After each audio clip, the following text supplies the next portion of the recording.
Mă cheamă Ioana și sunt editor video de 4 ani de zile, iar videoclipurile pe care am lucrat au trecut de 75 de milioane de vizualizări.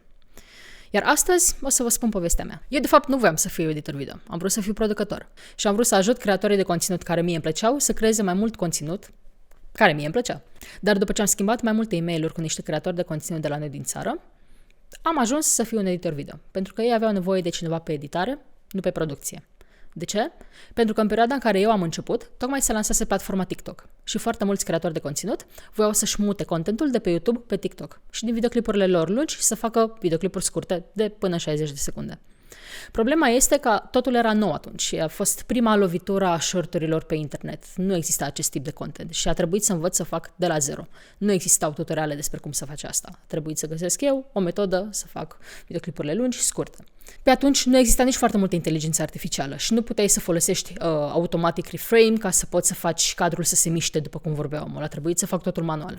La fel și subtitrările. Nu exista inteligență artificială care să facă subtitrările de la zero în 5 minute. Trebuia să le scriu de mână, cu diacritice, cu tot și să le pun pe toate manual pe videoclipuri. Și asta lua foarte mult timp. Și deci am fost editor video de short form content timp de 1 an jumate. Timp în care am învățat foarte multe lucruri. Pentru că am fost nevoită să caut pe internet tutoriale despre tot felul de lucruri legate de Premiere, nu doar despre ceea ce făceam eu, ca să pot să fac o treabă tot mai bună. Și într-un an jumate am învățat extrem de multe lucruri, pentru că în paralel consumam materiale pe internet de la care învățam cum să editez în Premiere lucruri chiar mai complicate decât ceea ce făceam singură. Deja parcă să fac short-uri era ceva repetitiv și monoton și era ceva care nu mai mi-aducea la fel de multă satisfacție ca la început, pentru că știam să le fac foarte bine. Așa că am vrut să mă mut pe long form content. Eu mereu am lucrat în Premiere și recomand oamenilor care vor să învețe să facă editare video să o facă direct în Premiere. De ce? Pentru că Premiere are cea mai mare comunitate de videoclipuri și oameni online pe care o poți găsi și ai răspuns la foarte multe întrebări. Iar în momentul în care abia începi, ai extrem de multe tutoriale pe care poți să le accesezi ca să înveți. Dezavantajul este că foarte multe din acestea sunt în engleză. Dar, dacă ești student mai ales, poți să beneficiezi de o reducere pe site-ul Adobe și să înveți singur. Dar la început nu mi-a fost ușor. De asta mi-a luat 1 an jumate să învăț programul foarte bine. Pentru că la început învățasem să fac niște caturi simple, să pun niște subtitrări, după care am învățat cum să mișc imaginea după subiect, ca subiectul să nu iasă din imagine și așa mai departe. După care am început să învăț puțină colorizare, nu la un nivel foarte avansat, am mai pus și o muzică, am mai cochetat puțin și cu sound effects, titluri și așa mai departe. Dar încet am reușit să le stăpânesc foarte bine pe toate. Pentru mine, exercițiul a fost cheia. Există materiale despre orice pe internet, iar Premiere, pentru că are o comunitate foarte mare de oameni, are extrem de multe tutoriale pe care le poți accesa, ca să înveți. Sunt în engleză, unele sunt și în română, dar există. Există foarte multe forumuri, din nou, pe care le poți accesa, ca să vezi dacă ai tot felul de erori, întrebări și așa mai departe. Pentru mine, exercițiul a fost cheia. Am avut privilegiul să fiu plătită învățând să editez, dar nu aș fi putut să învăț ceea ce am învățat până acum și să ajung la nivelul la care am ajuns și să fac videoclipuri atât de bune, dacă nu aș fi continuat să exersez și să exersez. Dacă aș sta să calculez toate orele pe care le-am investit ca să editez, probabil ar trece de, 3.000, 4.000, 5.000 de ore. Pentru că am stat și am depus foarte mult timp ca să fac acest lucru să fie foarte bun. Pentru că eu am fost foarte interesată ca videoclipurile pe care le fac să fie cât de corecte și bune. Și asta m-a făcut să am încredere în mine să pornesc pe această carieră de editor video. Pentru că mi-a plăcut, mereu mi-a plăcut să stau la calculator, mereu mi-a plăcut și matematica și într-un fel pot spune că e un fel de inginerie ce faci, că Premiere e un program în care lucrezi și cu numere, și cu spații 2D, 3D și așa mai departe. Deci, practic, a fost cumva ceea ce mi-ar fi plăcut. Păi pentru că deși ecranul este 2D în Premiere, spațiul e 3D. Că tu, dacă faci, de exemplu, un articol și ai un screenshot, în loc să pui ca screenshot, îl faci 3D și îl faci să se miște înainte, înapoi și pui un efect de film pe el, da. Exercițiul este cheia. Exercițiul a fost cheia pentru mine, pentru că învățând să editez foarte bine, am început să am și multă încredere în munca pe care o făceam. Și așa am putut să am mai multă încredere în mine ca editor și nu aș fi putut să fac ceea ce am făcut dacă nu m-ar fi interesat. Pentru că un om care nu este interesat nu stă să depună mii de ore ca să învețe ceea ce face. Și eu am făcut-o, pentru că mi-a plăcut. Și asta am vrut să fac în continuare. Deși parcă mi-a lipsit partea de producție, pentru că, dacă asta e ceea ce am vrut de la început, eu am vrut să fiu în spatele ideilor, să fiu în spatele camerei, poate, dar nu știam exact ce înseamnă. Dar acum, ca editor, pot spune că după 4 ani de zile de lucrat, nu-mi pare rău. Și mă bucur foarte mult că am pornit pe drumul ăsta, pentru că, încet, îmi fac intrarea și în producție, prin asistență creativă. Că ajut oamenii care filmează să găsească un mood pentru videoclipurile lor, că îi ajut să-și pună camera într-o parte sau alta, că îi ajut cu ideile procesului, că îi ajut cu procesul în sine, adică uneori pot să-i ajut și cu un script, uneori pot să-i ajut cu lucruri pe care de fapt am vrut să le fac de la bun început. Dacă când am fost la început, nu știam cum să intru în industria asta. Și așa a fost intrarea pentru mine în industria video, pentru că mie mereu mi-a plăcut filmul. Și că tot spuneam că dacă nu ai fi interesat, nu ai putea face asta, există tutoriale de 9 ore, 10 ore despre toate lucrurile din Premiere pe care poți să le accesezi pe YouTube în engleză, dar poți să le subtitrezi, pentru că acum avem și inteligența artificială, avem o groază de tool-uri de care ne putem folosi ca să poți să înțelegi și să ții informația din tutorialele respective și să înveți să editezi. Ei bine, eu știam engleză, nu am avut nevoie de asta, dar pentru cineva care nu știe engleză, poate asta este un început. Asta e... Da. Da. Dar ce vreau să spun cu asta este că nu există scuză să nu înveți. Există doar să nu vrei. Pentru că pe internet ai acces la lucruri la care nu aveai acces acum 5 ani, 10 ani. Avem inteligența artificială care deja ne ajută extraordinar de mult ca editor și eu, ca paranteză, nu cred că o să ne locuiască, cred doar că o să ne ajute foarte mult. Dar dacă nu știi și nu vrei, nici nu cauți. Și dacă nu cauți, ai impresia că e greu și ai impresia că nu se poate, dar de fapt se poate. Pe internet orice se poate. Sincer, foarte multe lucruri se pot. Pentru că eu acum lucrez doar cu străini. Eu nu am clienți din România și este puțin neconvențional, să spunem, să lucrezi ca editor video cu străini. Cum convingi un om din străinătate să lucreze cu tine dacă tu ești român și ai engleza, accentul englezii tale este românesc și time zone-ul este diferit și totul e diferit. Păi, încrederea asta pe care o am în mine m-a ajutat să fac un portofoliu foarte bun. Și m-a ajutat să editez foarte bine. Și de asta oamenii mă preferă pe mine în loc să preferă oameni din țara lor. Și asta se poate face dacă vrei, indiferent de unde ești. Mai ales dacă ești din România. Eu chiar așa simt că se poate. Chiar cred că oricine poate să facă chestia asta. Ok, și acum să revenim la parcursul meu. După un an jumate de editat short-uri, am vrut să schimb tipul de videoclipuri pe care îl făceam și am vrut să fac ceva care mă satisfăcea mai mult. Așa că am început să lucrez cu o companie și am lucrat timp de 7 luni. Ce am făcut acolo a fost cu totul diferit. Făceam și câteva videoclipuri scurte, făceam interviuri, făceam și videoclipuri promoționale, doar că acolo, nu făceam doar editare. Făceam și producție, dar producția nu era așa cum eu doream eu. Nu am avut atât de mult liber la creativitate ca să pot să vin eu cu idei și să pot să vin eu cu un concept și să pot să ajut eu o idee să fie spusă mai bine și așa mai departe. Erau niște videoclipuri promoționale pentru niște cursuri și you can only do so much, pentru că oamenii care veneau și vorbeau despre cursuri vorbeau sincer, erau niște recenzii. Dar cu toate astea a fost interesant să pot să pun mâna pe camere, să pot să pun mâna pe lumini, să pot să editez după ceea ce făceam, să învăț să lucrez cu sunet, să învăț să efectiv fac un videoclip de la zero până la final.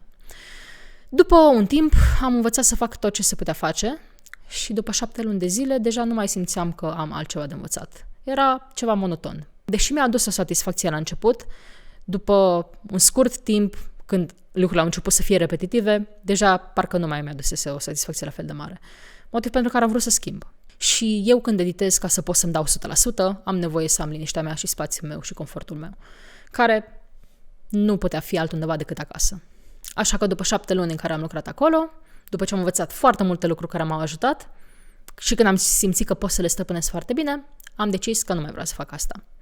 Și o perioadă am stat și m-am gândit, ok, care e următorul pas? Pentru că eu am început să lucrez pentru vloguri, am făcut TikTok-uri, videoclipuri scurte, după care în acel an jumate am făcut și câteva vloguri, după care m-am mutat pe interviuri și ceva mult mai corporate și apoi ce era mai mult pe editare decât asta. Și am fost puțin dezamăgită să aflu că de fapt nu este neapărat un next level în România. Și apoi într-o zi am decis să caut internațională, să văd, ok, ce poate să fie.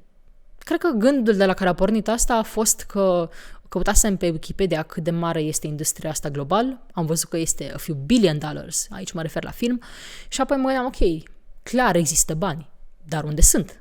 În România nu am găsit să fie. Poate erau, dar nu am găsit eu atunci.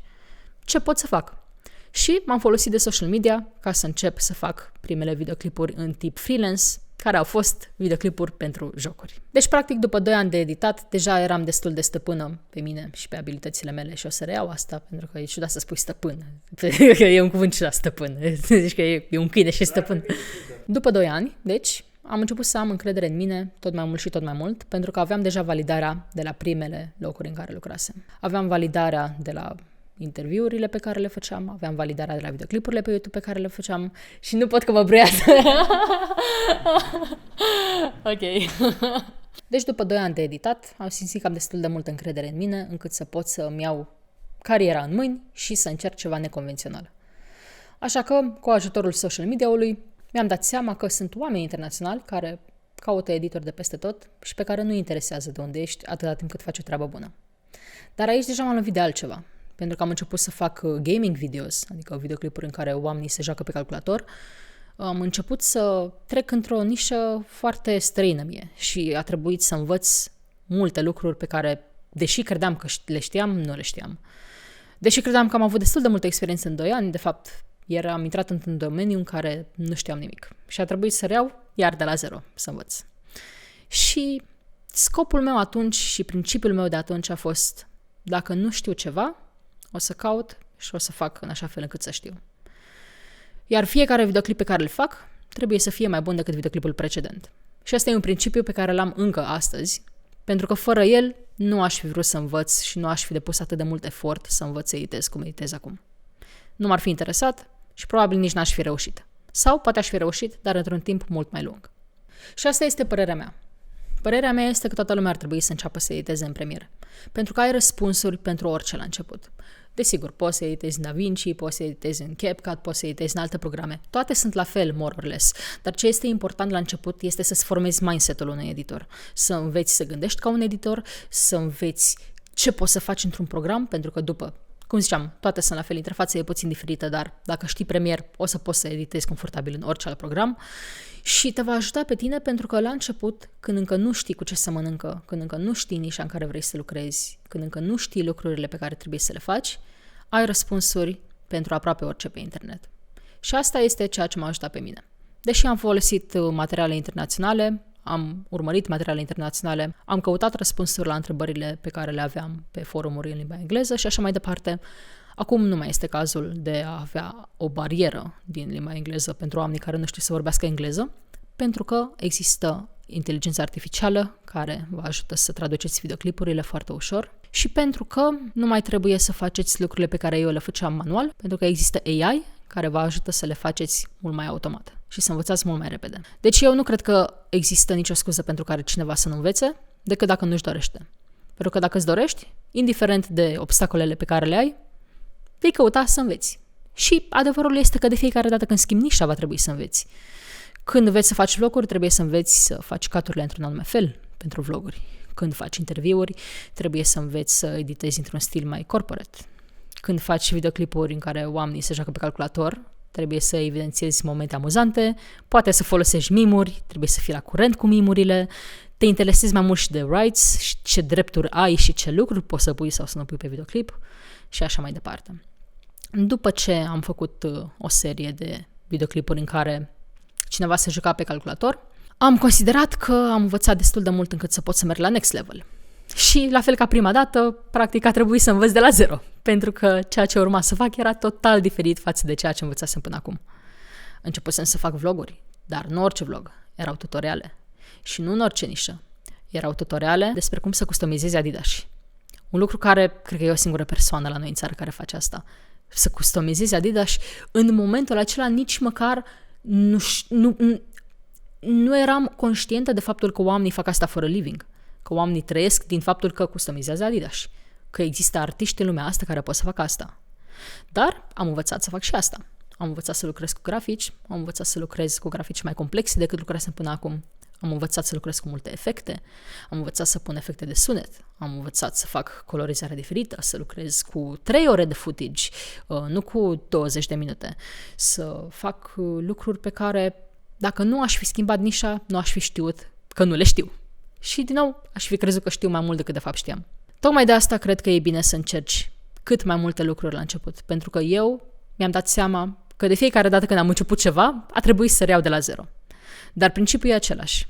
Tot timpul să-ți dorești să înveți, pentru că dacă îți dorești să înveți, atunci o să cauți, există răspuns pentru orice, iar dacă nu există, există cineva care poate să te ajute să îți răspundă la întrebare și la nevoile tale. Există comunități de editori din toată lumea asta pe internet și limba nu este o barieră. Și dacă nu știi, poți să înveți. Că există programe ca Duolingo care te învață măcar un basic. Sau Google Translate, în cel mai rău caz. Cum am ajuns eu să fiu editor video? A fost doar că mi-am dorit foarte mult să lucrez în domeniul ăsta. Deși la început nu părea că existau joburi și nu părea că existau locuri unde puteam să lucrez în țară, am fost mai motivată decât să mă limitez la ce se poate în România. Și am vrut să văd ce se poate întâmpla dacă eu îmi dau 100% din voința mea și din capacitățile mele în domeniul ăsta.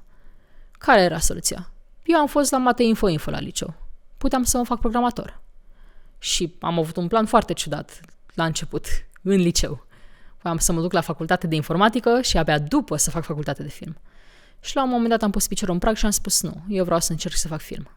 Așadar, când am început să fac editare, am vrut să văd ce se întâmplă dacă dau 100%. Și acum, după 4 ani, sunt un editor video, ajut oamenii să-și producă și să-și editeze videoclipurile pe YouTube, lucrez exclusiv cu oameni internaționali, trăiesc din asta și este poate cea mai bună decizie pe care am făcut-o.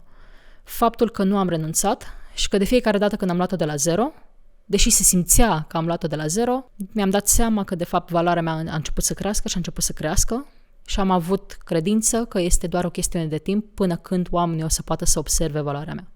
Și până când munca mea și anii pe care am depus învățând și orele și miile de ore pe care le-am depus învățând și editând nu au fost deprisos și de fapt chiar m-au ajutat să fac ceea ce fac acum. Iar acum videoclipurile astea le fac pentru mine din liceu, pentru persoanele care sunt acum cum eram eu când eram în liceu, care poate și-ar dori să intre în industria asta, care poate nu știu că se poate sau nu știu de unde se poate, să faci rost de un job, să lucrezi, să fii poate tu freelancer și așa mai departe. Și acesta a fost modul meu neconvențional de a lucra ca editor video. Din România, pentru străini. Mersi. Ok. Cred că asta e. Am un call to action tare. Roma nu a fost construită într-o zi. Nu știu, l-am văzut acum. Nu știi, stai. Nu știu toată, dar este Deci, o idee. Call to action pentru videoclip. Roma nu a fost construit într-o zi, dar portofoliul meu da. Urmărește următorul videoclip în care îți povestesc cum mi-am construit portofoliul.